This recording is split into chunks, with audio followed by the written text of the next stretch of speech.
Behold this relic from a bygone era, a fragile whisper of a love story nearly 120 years old. It's a wedding photograph, dated 1902, capturing a moment meant for eternal joy, yet marred by something deeply unsettling. Look closely, past the faded sepia tones, the stiff collars, and the elaborate bridal gown. Your eyes are drawn inevitably to the dark, amorphous splotch that consumes a significant portion of the image, right over the groom's chest. It's not just a blemish. It's a gaping wound on history's canvas, a mystery that has stubbornly refused to yield its secrets for decades. This isn't merely dirt or damage.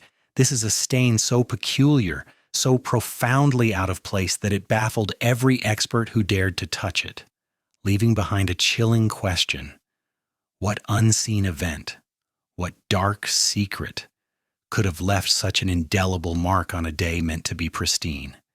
Every faint line, every obscured face seems to hold its breath around this anomaly, as if guarding a terrible truth. What story does this dark stain desperately try to tell? A narrative deliberately hidden perhaps for over a century. Stepping into the hushed, almost reverent atmosphere of Dr. Eris Thorne's studio was like entering a time capsule. Dust motes danced in the lone shaft of sunlight piercing the grimy attic window, illuminating shelves crammed with forgotten cameras, boxes of sepia-tone negatives, and stacks of brittle leather-bound albums. The air itself smelled of old paper, chemicals, and the faint, sweet scent of preservation solutions. Eris, a man whose glasses perpetually slipped down his aquiline nose, possessed an almost supernatural ability to coax narratives from the mute faces of photographs. He wasn't just a restorer, he was a historical archivist, a visual archaeologist, driven by an insatiable curiosity for the untold stories locked within the silver halides of vintage images. His hands, though calloused from years of delicate work, moved with a surgeon's precision, guided by an intellect that saw beyond the surface, directly into the heart of an era. Each crack, every faded corner was a clue, a breadcrumb leading him down a rabbit hole of forgotten lives and unspoken truths. His passion wasn't merely academic, it was a deeply personal quest, an understanding that each image was a fragment of a soul, a moment frozen in time, waiting for someone to listen. His workspace, a beautiful chaos of microscopes, chemical trays, and digital scanning equipment, reflected the dual nature of his craft, the meticulous analog tradition meeting the cutting edge of digital forensics. He believed that photographs weren't just records, they were windows, sometimes opaque, sometimes startlingly clear, into the human condition. The arrival of the 1902 wedding photograph encased in a humidity-controlled neutral pH box was heralded by a series of excited emails from the Regional Historical Museum. They had stumbled upon it in their deepest archives, almost overlooked, and immediately recognized its unique challenge. Dr. Thorne had a reputation for tackling the seemingly impossible, for breathing life back into images others deemed lost. He carefully lifted the heavy lid, his gaze immediately drawn to the central figures, a young couple, rigid, with the formality of the age, surrounded by their wedding party. But then his eyes locked onto it, the stain. It was a visceral shock, an immediate halt to his customary calm. This wasn't the usual foxing, the familiar discoloration of aged emulsions or the telltale streaks of water damage. This was something else entirely. It was a deep, almost tar-like blackness that seemed to have materialized from within the very fabric of the photograph, spreading its tendrils unsettlingly over the groom's white boutonniere and the lapel of his dark suit. Its edges were sharp in some places, feathered in others, resembling less a spill and more a deliberate yet organic intrusion. He leaned closer, his magnifying loupe pressed against the image, the fine lines of the emulsion coming into focus beneath his gaze. The stain seemed to absorb the light, a miniature black hole on the glossy surface, Its depth, its sheer opacity, was unlike anything he had encountered in his 3 decades of dedicated restoration work. It was an anomaly, a persistent, silent question mark etched onto what should have been a flawless memento. A shiver, not of cold, but of profound curiosity, traced its way down his spine. The museum's notes were sparse. 1902 wedding photo. Provenance unknown. Significant unidentifiable stain. That was it. No theories, no prior attempts at removal mentioned. It presented itself as a blank slate, a pure enigma, ripe for his singular blend of restoration and historical detective work. This wasn't going to be a routine restoration. This photograph held a secret, a dark, viscous secret that screamed for revelation. He felt the familiar thrill of the chase, the intellectual hunger that drove him. He knew instinctively that this was more than just a stain. It was a cryptic message from the past, waiting for the right interpreter. A story, perhaps tragic, perhaps scandalous, lay hidden beneath its opaque surface. He prepared his instruments, his mind already racing through possible chemical compositions, historical contexts, and forgotten accidents. This was precisely the kind of challenge that fueled his existence. This journey into the past, guided by a single enigmatic stain, promises to unravel a truth long buried. If the allure of hidden histories and unsolved mysteries captivates your imagination, and if you're eager to see what secrets Eris Thorne will uncover next, then please subscribe to the channel. Join us as we delve deeper into this compelling historical puzzle, one faded photograph at a time. Your subscription helps us bring more of these incredible stories to light. With the faded photograph carefully positioned under his specialized lens, Dr. Thorne began his initial analytical process. His studio, usually a haven of quiet contemplation, now hummed with the soft whir of diagnostic equipment. He started with multispectral imaging, a non-invasive technique that could reveal details invisible to the naked eye by examining the photo across different light wavelengths, from ultraviolet to infrared. This method often exposed alterations, hidden layers, or even the original pigments beneath centuries of grime. However, the dark, amorphous stain remained stubbornly opaque, absorbing wavelengths rather than reflecting them in any discernible pattern. It seemed to resist definition, a void on the photographic surface. He then moved to microscopy, meticulously scanning the edges and surface texture of the anomaly. Common culprits for such marks often left telltale signs: a crystalline structure for water damage, a distinct halo for chemical spills, or telltale fibers indicating mold. But here the stain presented a puzzling uniformity, a flat, almost organic appearance that defied easy categorization. It was deeply embedded in the emulsion, not merely sitting on the surface, suggesting an interaction with the photographic chemicals themselves, or perhaps an application shortly after its development. Yet it lacked the chaotic spread of a liquid spill or the defined perimeter of a burn mark. It was simply there, a stark, unsettling absence of information. Dr. Thorne tried a series of mild, archival-grade solvents applied with painstaking precision to a tiny, almost invisible corner of the stain. Each attempt was designed to gently lift or dissolve common contaminants without damaging the fragile silver gelatin print. A drop of deionized water, then ethanol, followed by a specialized archival cleaning solution. Each was precisely measured, applied with a micro pipette, and then carefully blotted. Nothing. The stain remained impassive, an unyielding scar.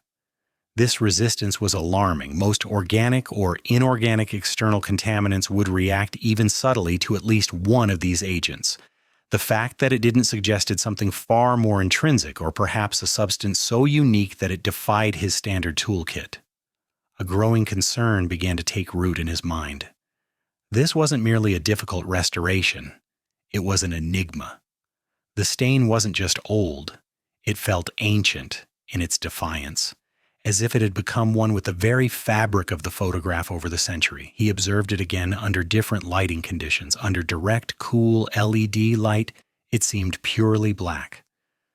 But as he shifted to a warmer, incandescent glow, he swore he glimpsed a subtle, almost imperceptible shift, a deeper hue, perhaps a hint of reddish-brown buried within its depths.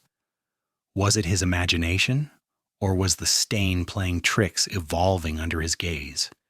It was unsettling, like observing something alive, though he quickly dismissed the thought as professional fatigue. Frustrated by the analytical dead end, Dr. Thorne pivoted his focus to historical context. If the stain couldn't speak for itself, perhaps its surroundings could. He began to delve into the provenance of the photograph, researching the bridal couple. The museum had provided minimal details. Eleanor Vance and Thomas Albright, married June 14, 1902. He started with local archives, old newspaper databases, and genealogical records for their respective families. The Vances were a prominent, albeit somewhat conservative family in a small New England town, known for their textile mills. The Albrights were newer money from a more urban center, Thomas being a rising figure in regional commerce. He unearthed snippets of information that at first glance seemed innocuous. A brief announcement of the engagement followed by an equally brief wedding notice. Then, subtle discrepancies began to surface. A society column from a rival newspaper, notorious for its gossip, mentioned the wedding with an unusual brevity for such a union, almost glibly. Another article from a few months later discussing local investments made a fleeting, almost coded reference to the unfortunate affair following the Albright-Vance nuptials. It was quickly buried, surrounded by reports on agricultural yields and town council meetings. There was no direct mention of scandal, no detailed account of tragedy, but the carefully chosen words, the swiftness with which the topic was dropped, spoke volumes.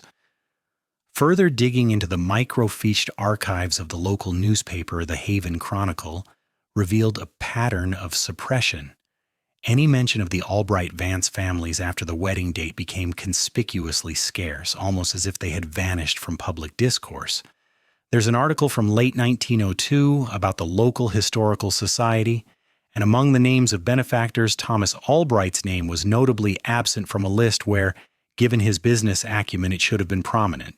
Eleanor Vance's name appeared once more in connection with a charitable endeavor, but her husband was never mentioned alongside her. It was subtle, almost imperceptible to a casual reader, but to Dr. Thorne, a historian used to reading between the lines of dusty reports, it screamed of a deliberate omission, a story deliberately buried. Something had happened, something dark and significant enough to warrant a collective historical silence. The stain was no longer just a physical anomaly. It felt like a visible manifestation of that very silence, a dark secret preserved on emulsion. The more he researched, the more he felt the photograph was not just a picture, but a silent witness. And the stain, its heavy secret. As Dr. Thorne meticulously cleaned around the stubborn, dark stain on the 1902 wedding photograph, his every movement was a testament to patience and precision. The air in his studio hung heavy with the scent of archival solvents and aged paper, a familiar aroma that usually brought him a sense of calm. But today, an undercurrent of frustration frayed his nerves. The stain, a persistent ink blot on the timeline of this cheerful day, seemed to mock his expertise. He worked under the soft glow of a specialized lamp, its controlled spectrum revealing nuances invisible to the naked eye. With tiny brushes and swabs, he ever so gently lifted layers of accumulated dust and surface grime from the surrounding emulsion. It was during one such painstaking pass that his eyes, trained to discern the faintest anomalies, caught something unexpected. As fragments of dirt surrendered to his delicate touch, faint details previously obscured began to emerge from the sepia-toned tableau. He leaned closer, adjusting the magnification of his loupe. The smiling faces of the wedding guests, initially appearing uniformly jovial, now betrayed subtle distress. A pinched expression on the face of an elderly woman, a slight furrow in the brow of a young man standing near the edge of the frame. These were not the carefree countenances expected at a joyous celebration. Most strikingly, the expressions of those closest to the bridal couple, and particularly those partially hidden by the dark stain itself, carried an almost imperceptible undercurrent of anxiety, a silent chorus of unease. It was as if the stain wasn't just a physical blemish, but a visual shroud over a deeper, emotional truth. The discovery sent a shiver down his spine. This wasn't merely a damaged photograph. It was a carefully constructed facade, and the stain, an accidental reveal. Frustrated by the enigmatic stain's resistance to his usual repertoire of non-invasive methods, Dr. Thorne knew he needed to broaden his approach. He couldn't risk damaging the precious artifact further. He reached out to his network, a collection of the world's foremost forensic art experts and conservators, people who had seen everything from Renaissance forgeries to ancient papyrus decomposition. He sent high-resolution scans of the photograph, detailing his attempts and observations, particularly the peculiar organic feel of the stain and the shifting emotions he now perceived in the guests. The responses trickled in, each echoing his own bewilderment. One expert suggested a rare fungal growth. Another posited a unique chemical reaction from an unknown period-specific photographic process. None, however, could definitively identify its composition or origin. The consensus was a shrug of intellectual defeat, an admission that this particular dark mark defied conventional explanation. This collective perplexity only deepened the enigma, solidifying Dr. Thorne's conviction that the stain was more than just an accidental imperfection. It was a deliberate, or perhaps an organic manifestation of something profound. The inability of his esteemed colleagues to provide answers only fueled Dr. Thorne's determination. If the photographic evidence itself wouldn't yield its secrets through conventional scientific means, then perhaps the historical context held the key. He returned to the museum archives, specifically the box from which the photograph originated. It was a dusty wooden crate, cataloged simply as Eleanor and Thomas Wedding Memorabilia. Inside, nestled amongst dried floral arrangements and fragile lace, he found it, a small leather-bound journal.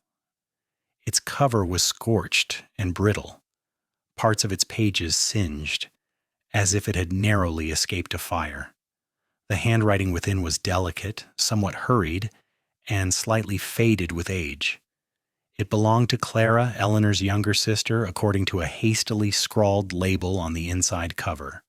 The journal's discovery felt like finding a new vein of gold amidst barren rock. He carefully opened it, the brittle pages crackling softly under his touch. The entries, although sporadic and sometimes difficult to decipher due to both the damage and the cursive script, began to unfold Clara's perceptions of the events leading up to and immediately following the wedding. Her words painted a picture that starkly contrasted with the idealized image captured in the photograph.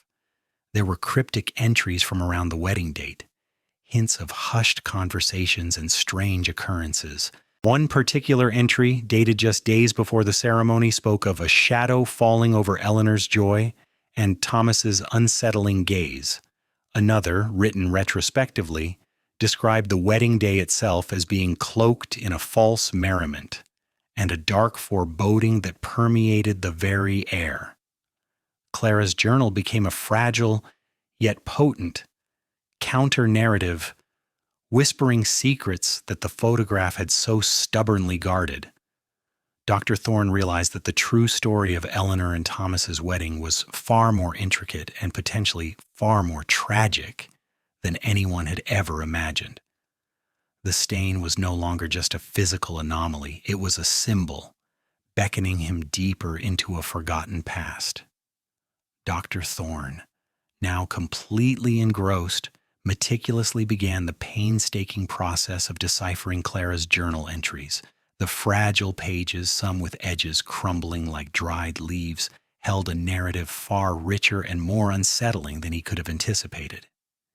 He worked under the soft glow of his desk lamp, often late into the night. the silence of his studio broken only by the rustle of turning pages and the occasional murmur of his own thoughts as he connected fragments of sentences.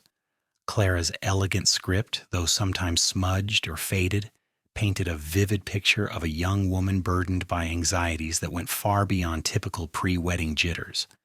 Her initial entries spoke of Eleanor's whirlwind romance with Thomas, a courtship that seemed to accelerate with an almost unnatural speed.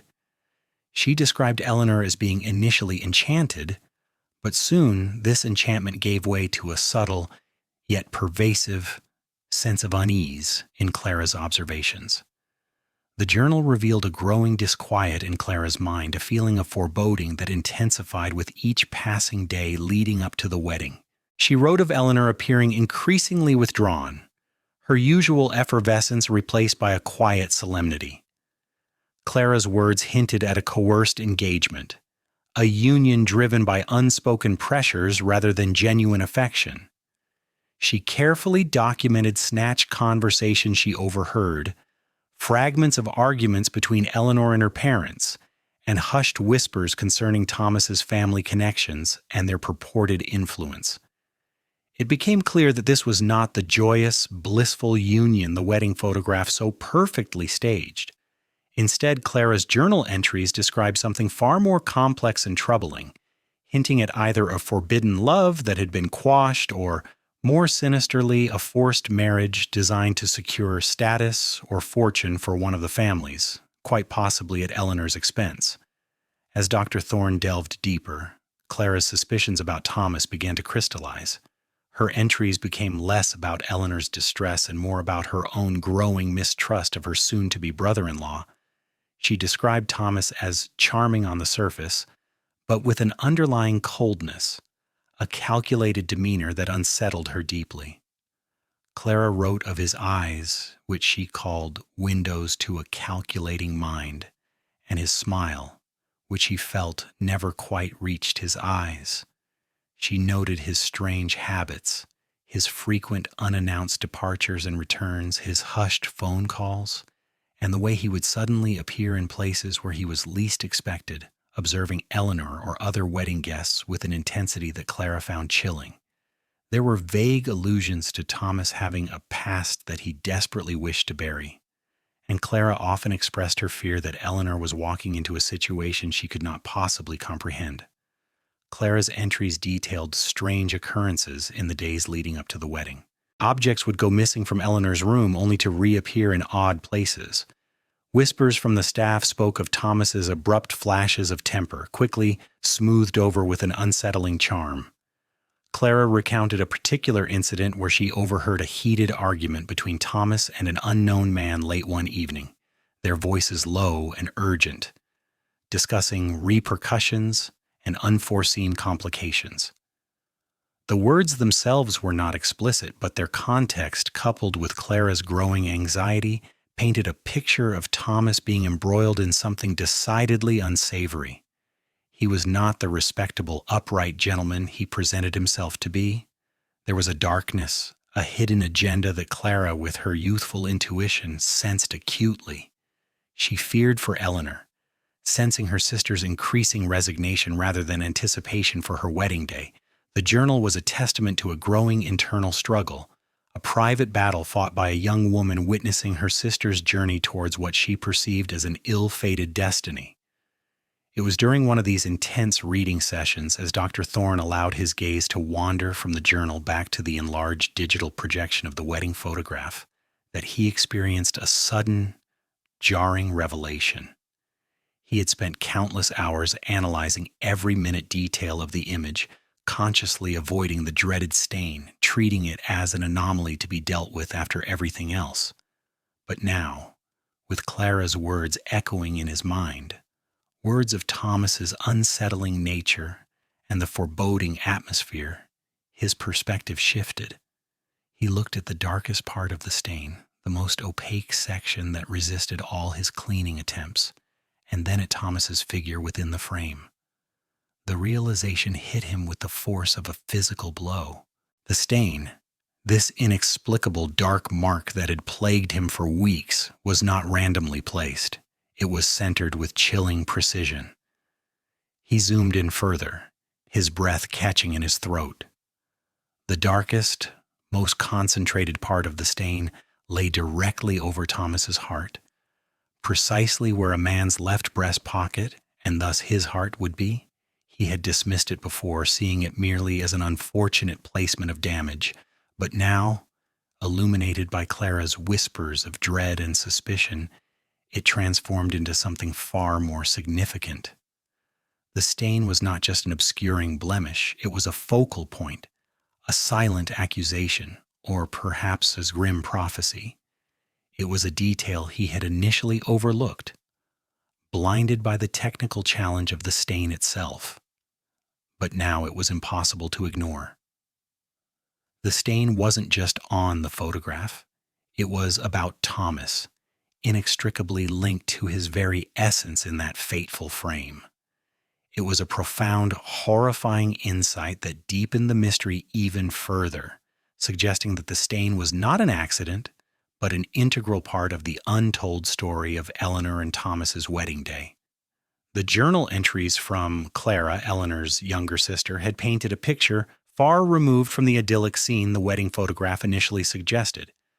Dr. Thorne had spent countless hours poring over her delicate script, feeling the weight of the secrets she had carried, secrets now slowly revealing themselves across the brittle pages.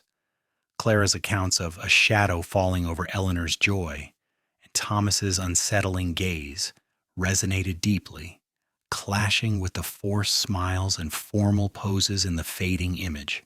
But words, however evocative, could only go so far. The stain itself remained a tangible, insistent mystery, a physical manifestation of the unease Clara had so deftly captured in her writing. Doctor. Thorne returned to the photograph with a renewed sense of purpose, his focus now sharpened by Clara's words. He decided to employ advanced digital imaging techniques, tools that had not existed in 1902, to peer beneath the enigmatic stain without physically altering the priceless original artifact. He carefully positioned the photograph under a high-resolution scanner, its surface now intimately familiar. The digital file once created became his new canvas.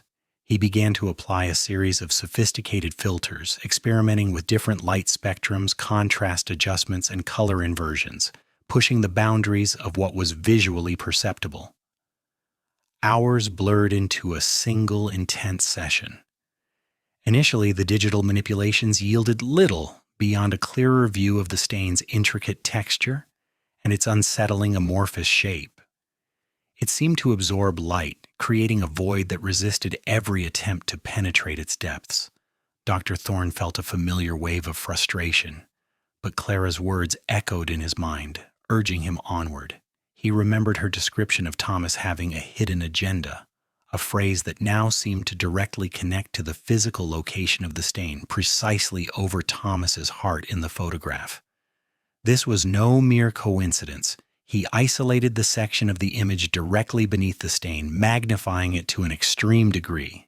He then applied a particularly aggressive denoising algorithm, followed by a multispectral imaging filter designed to differentiate organic materials from inorganic ones.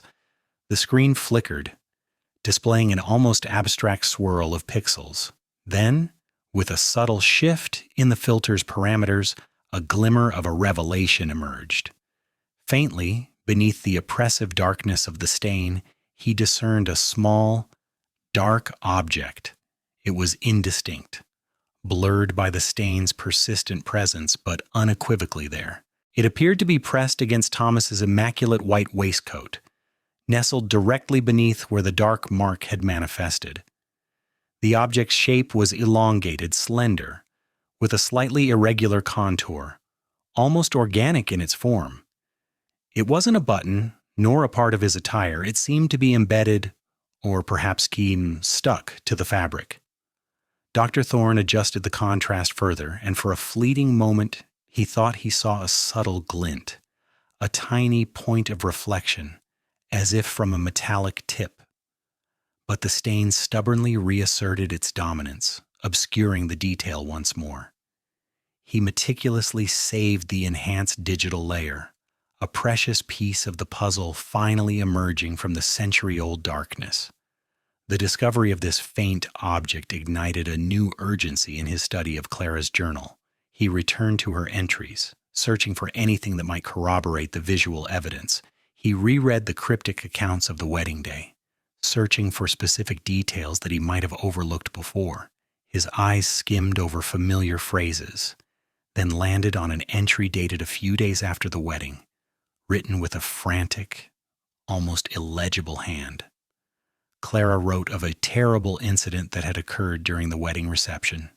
Her words were vague, hints cloaked in fear and distress, but the emotional intensity was palpable. She described it as something hushed up immediately, a family shame quickly swept under the rug. Eleanor, her usually robust sister, had suffered an emotional breakdown in the aftermath, retreating from public life for weeks. Clara's entries hinted at violence but never explicitly stated it. She used euphemisms like the disruption, the unexpected turn, and the great upset. She wrote of whispered conversations among the servants, of worried glances exchanged between the elders, and of Thomas's sudden, uncharacteristic pallor during the wedding feast. Her later entries spoke of Eleanor's profound sadness, a melancholy that seemed to cling to her like a shroud, a far cry from the joyful bride depicted in the photograph. The journal conveyed a sense of palpable fear, not just of scandal, but of something far more sinister. Clara clearly knew more than she dared to write, perhaps out of self-preservation or a lingering sense of loyalty to her family's reputation. Dr. Thorne could feel the pieces beginning to align, albeit imperfectly. The digital image of the object beneath the stain, combined with Clara's terrified accounts of an incident and Eleanor's subsequent breakdown, suggested a far darker narrative than anyone had imagined. The stain was not accidental. It was a consequence. This was not a passive mark of time, but an active participant in a concealed history. The photograph was no longer just a window into the past. It was a palimpsest with layers of truth hidden beneath its surface, waiting for the right tools and the right empathetic eye to reveal them. The enigmatic stain, once a mere physical blemish, had transformed into a silent witness, a dark accusation embedded forever in the fabric of a family's most celebrated day, screaming a truth that had been suppressed for over a century. The next step, he knew, would be the most difficult and potentially the most revealing. The inability of advanced digital analysis to fully penetrate the stain's mysteries left Dr. Thorne with an uncomfortable truth. Some secrets demanded a more direct approach. The faint glimmer of an object beneath Thomas's waistcoat, coupled with Clara's increasingly frantic journal entries hinting at a violent incident, solidified his resolve. He knew he risked irreversible damage to a historical artifact, a sacrilege in his profession, but the alternative was leaving the central enigma unsolved, allowing the stain to perpetually obscure the truth. He prepared for a micro-extraction, a procedure he had performed only a handful of times, each instance fraught with tension and the potential for catastrophic error. His studio, usually a place of quiet contemplation, hummed with a different kind of energy that day. The air felt charged, heavy with the weight of the decision and the delicate task ahead. He set up his specialized microscopic workstation, an intricate array of precise tools, fiber optic lights, and high magnification lenses. The 1902 wedding photograph, now more than a mere image, lay secured on a vacuum table, its ancient fibers held perfectly still. He donned sterile gloves, his breath held in a shallow rhythm, eyes glued to the magnified section where the dark stain marred Thomas's chest. The stain, under such scrutiny, no longer appeared as a uniform mass but a complex layered structure, almost organic in its intricate composition. It seemed to pulse faintly, an optical illusion caused by the varied light absorption of its constituent elements. Yet for a fleeting moment, it felt alive, resisting his intrusion. With a whisper of a prayer to unknown muses of preservation, Dr. Thorne carefully selected a microscalpel, its tip finer than a human hair. His hands, usually steady, trembled imperceptibly. He adjusted the focus, the image of the stain filling his entire field of vision. Each movement was agonizingly slow, deliberate, a dance between scientific precision and artistic intuition. He targeted an infinitesimally small speck at the very edge of the deepest part of the stain, a point where he believed the core of its mystery resided. The scalpel, guided by his expertise and years of practice, barely touched the surface, just enough to lift a minuscule, almost invisible fragment. It was a victory of patience and nerve, a triumph over the fear of destruction. He transferred the extracted speck onto a pristine glass slide, securing it under a cover slip.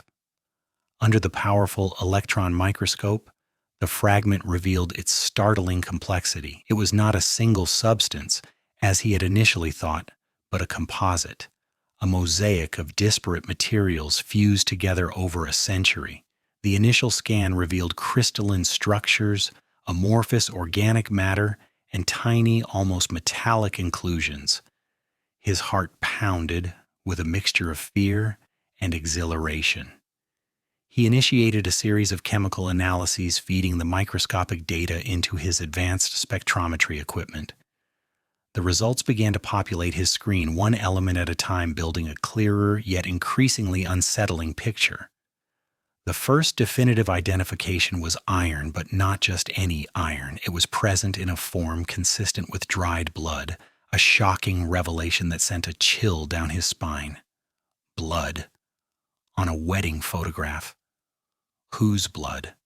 Thomas's or someone else's? This immediately lent horrifying credence to Clara's vague references to an incident and chaos. The second identification was even more astonishing. Minute traces of gunpowder residue, not just lead or sulfur, but compounds typical of early 20th century firearms primer and propellant. This confirmed his growing suspicion of violence, implying a gunshot, or at the very least an explosive discharge near Thomas. The notion of a celebratory pistol shot at a wedding was absurd. This was something far more sinister. But it was the third component that truly baffled him. Alongside the grim evidence of violence, the analysis confirmed the presence of a unique plant-based pigment. Its molecular structure was distinct, unlike any common dyes or inks of the period that he had cataloged in his extensive database. He cross-referenced its profile against botanical archives, historical records of natural pigments, and even ancient medicinal texts. The search yielded a startling match. The pigment was derived from a local species of Solanum lithiferum, a plant colloquially known as nightshade's kiss. This particular species, while sometimes used in traditional ink making for its rich, deep hue, was primarily infamous for its powerful alkaloids. In concentrated form, these compounds were potent poisons capable of inducing paralysis, respiratory failure, and even death. In smaller doses, it was known to act as a mild sedative or, paradoxically, a hallucinogen. The revelation was a cold, hard blow. The plant pigment wasn't there for artistic flair or accidental smudging. It was intentionally present. The stain itself, this dark mark that defied explanation for a century, was a grim concoction of dried blood, gunpowder, and poison. It was a silent testament to a violent, premeditated act, painstakingly preserved by the very medium it defaced. Dr. Thorne stared at the results, the screen's glow reflecting in his wide eyes. The photograph was not merely damaged, it bore the indelible mark of a hidden crime, a secret that had literally bled into its very fibers. The missing pieces of Clara's cryptic journal entries, the uneasy expressions of the wedding guests, Thomas's unsettling gaze. It all began to coalesce into a terrifying narrative. The stain wasn't just a physical anomaly. It was the chilling, undeniable evidence of an unspeakable tragedy. The realization hit Thorne with the force of a physical blow, a chilling clarity that settled deep in his bones. The analysis of the micro-extracted particle had cracked open a century-old mystery. transforming a mere photographic anomaly into a grotesque historical document. He stood in his lab, the faint hum of his equipment a stark contrast to the thundering silence in his mind as he meticulously pieced together the fragments of evidence. Each component of the stain, the iron-rich blood, the telltale gunpowder residue, and the insidious presence of solanum lithiferum pigment, clicked into place with horrifying precision. This was no accident, no random act of degradation. This was a narrative, written in silent organic compounds. He returned to the digital imaging of the photograph, zooming in once more on the area beneath the stain. The faint, dark object he had identified earlier, initially dismissed as a subtle fold in Thomas's waistcoat or a trick of the light, now stood out with stark, undeniable clarity. It was small, slender, and pointed, almost like a miniature projectile embedded just beneath the fabric. The previous assumption that it might have been a hidden brooch or a decorative pin dissolved in the face of the chemical evidence. Coupled with the gunpowder residue, a terrifying image began to form, a discharge, an impact, and a wound. Dr. Thorne's gaze shifted to Clara's journal, its worn cover a testament to its age and the secrets it held. He reread the final desperate entries, the hurried scrawls that spoke of the incident and Eleanor's subsequent collapse. Clara's fear, her growing certainty that Thomas harbored sinister intentions towards her sister, now took on a new, urgent meaning. She wasn't just worried, she was foreseeing disaster, perhaps even planning to avert it. He remembered her cryptic notes about Thomas's cold eyes and calculating whispers, details that had seemed mere observations then but now painted a portrait of a dangerous man. The pieces coalesced into a harrowing hypothesis. Thomas was poisoned and possibly shot during his own wedding reception. The plant pigment, Nightshade's kiss, could have been incorporated into a delivery mechanism. The small, dark object beneath the stain was not a pin but a crudely fashioned dart, perhaps even a needle, its tip laced with the potent alkaloids. This would explain the sudden onset of symptoms, the incident that Clara described as so chaotic it required immediate forceful suppression. The gunpowder residue suggested a secondary, perhaps desperate measure. Was it a small, concealed firearm, or a powder charge designed to obscure the true nature of the attack, making it seem like a sudden, chaotic event rather than a targeted strike? The stain itself, Dr. Thorne now understood, was not merely a mark of damage, but an intrinsic part of the event. It was the physical manifestation of the hidden truth, a macabre canvas preserving the evidence of a crime. The dark pigmentation of the solanum lithiferum could have been intentionally used to darken the dart, making it less visible, or perhaps even contributing to the stain's appearance as it bled from the wound. Or more chillingly, the stain was a natural consequence, the blood, the gunpowder soot, and the poisonous pigment combining as they seeped into the photographic emulsion, creating a permanent silent scream of violence. The location of the stain over Thomas's heart was no coincidence. It was the point of impact, the fatal spot.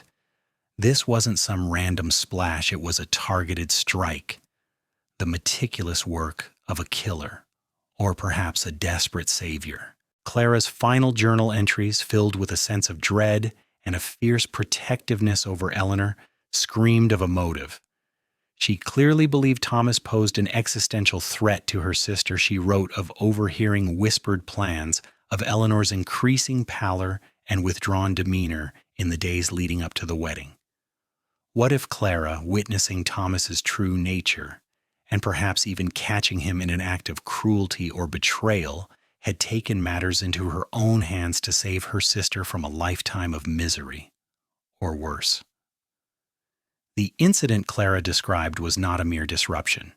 It was the immediate aftermath of this violent act. The ensuing chaos would have provided the perfect cover. In the ensuing confusion, the families, desperate to avoid scandal and protect the sanctity of the wedding and their reputations, would have swiftly covered up the truth. The official story would have been of a sudden illness, a fainting spell, anything to divert suspicion from the reality of a murder that stained the most joyous day with blood and betrayal. Dr. Thorne felt a profound sadness for Eleanor and Clara. A wedding, meant to be a celebration of love, had become the stage for a tragedy, a desperate act conceived out of love and protection. The stain, once an inexplicable blemish, was now a powerful symbol. It wasn't just physical contamination. It was the symbolic bleed-through of a family's dark secret kept hidden for over a century. It was an intentional mark designed to obscure the truth, or perhaps in some twisted way it was the truth itself, refusing to be silenced, slowly emerging from the emulsion to tell its grim tale. Clara, a young woman caught in an impossible situation, had seemingly made an impossible choice, a choice that left its indelible mark, literally, on history. The innocent wedding portrait was, in fact, a crime scene frozen in time, a silent witness to a sister's ultimate sacrifice. The meticulous assembly of evidence concluded Dr. Thorne's solitary investigation, culminating in a presentation to the museum's board and the descendants of the families involved, a gathering held with a solemn air befitting a century-old secret. He laid out his findings with a quiet, unwavering conviction, each piece of data a stark repudiation of the photo's long-held mystery. The dark, amorphous stain that had puzzled conservators for decades was not the result of an unfortunate accident or environmental degradation. Instead, it was an eloquent, albeit gruesome, historical document, a testament to a moment of extreme human drama frozen in time. The stain, with its complex composition of dried human blood, gunpowder residue, and the toxic Solanum lithiferum pigment, was irrefutable proof of a violent act. Dr. Thorne projected the digitally enhanced image, zooming in on the micro-extract from the stain, then overlaid it with the faint outline of the dart he had discerned beneath Thomas's waistcoat. He explained how the force of the projectile, likely a small, perhaps crudely fashioned dart, had not only pierced Thomas but had also been coated in a potent poison derived from the nightshade's kiss plant. The gunpowder residue suggested a small, concealed firearm, perhaps a derringer, fired at close range, simultaneously to the dart's impact, or perhaps to create a diversion. The wound, strategically placed over Thomas's heart or upper chest, had bled, its contents mixing with the gunpowder and the residual poison on the weapon itself. This grim confluence had then seeped into the photographic emulsion, creating the distinctive and stubbornly inexplicable dark mark. It was not a superficial blemish. It was the literal imprint of a fatal incident. The implications were profound. The museum, which had always viewed the photograph as a challenging restoration project, now understood it as a poignant artifact of a historical crime. The narrative of Eleanor and Thomas's wedding, once perceived as a joyous, albeit faded memory, was irrevocably altered. It was no longer a simple record of matrimony, but a silent chronicle of a life violently ended, meticulously preserved by the very stain that had obscured its truth. The photo, now recontextualized, spoke volumes about the lengths to which individuals would go to protect, to conceal, and to exact justice, however private or desperate. And then Dr. Thorne turned to Clara's journal. He read aloud the final, frantic entries, her words echoing with a raw desperation that transcended the decades. He highlighted her growing fear for Eleanor, her cryptic references to Thomas's dark intentions, and her chilling declaration, "I cannot let this stand." He posited that Clara, having uncovered the full extent of Thomas's nefarious character, or perhaps his direct threat to Eleanor's well-being, had decided to intervene. The incident that Clara detailed, the chaos and confusion that erupted during the wedding reception, was not an accidental mishap. It was the orchestrated cover for her desperate act. Clara, in a moment of extreme duress and profound love for her sister, had become an avenging angel. She had struck Thomas down, perhaps using a poisoned dart to ensure his demise, and then fired a small pistol to create the necessary pandemonium to mask her actions. The stain itself was either an unintended consequence, the physical manifestation of Thomas's life bleeding out onto his own image, or more chillingly, a deliberate act of Clara's. A final, indelible mark left by the protector to symbolically immortalize the truth of her sacrifice, knowing that the stain would eternally cover the face of her victim, and in doing so, protect her secret. The silence in the room was heavy, punctuated only by a descendant's quiet gasp. The photo, once an object of mere historical curiosity, was transformed into a powerful symbol.